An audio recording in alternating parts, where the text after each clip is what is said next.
meant to do that. Who the hell are you?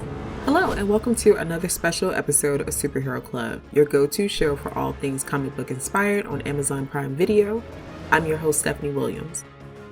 Before we get too far in, if you want more superhero content like this, don't forget to like this video and subscribe to our channel.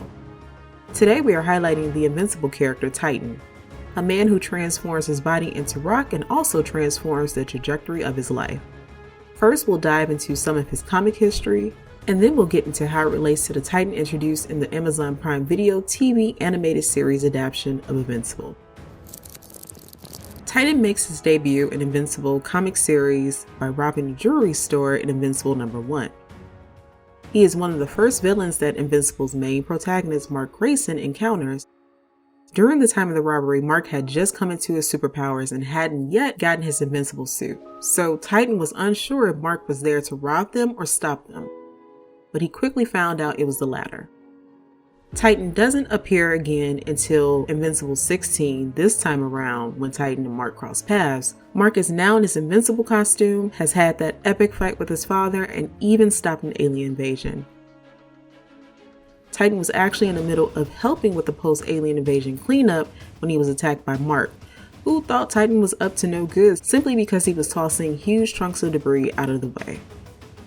Once the two got the misunderstanding cleared up, Titan agreed to help Invincible and Adam Eve. Now on talking terms, Titan enlists the help of Invincible to take down Machine Head, the leader of the crime organization he worked for. Titan appeals to Mark's compassionate side and gets him to agree to help him take out Machine Head. What Invincible doesn't know is that after they took Machine Head out, Titan secretly stepped in to take over the crime organization, which was his plan all along. Now, as the new crime lord, Titan doesn't appear again in Invincible Volume 1 until the last issue, number 47, and by then he is in full swing of his crime boss era. Now let's move on to the Titan introduced in the Invincible animated TV series. In the Invincible comic series, we don't know much about Titan outside of his alias. We don't know his real name, if he has any motives outside of wanting to move up the criminal ladder, or even if he has any family.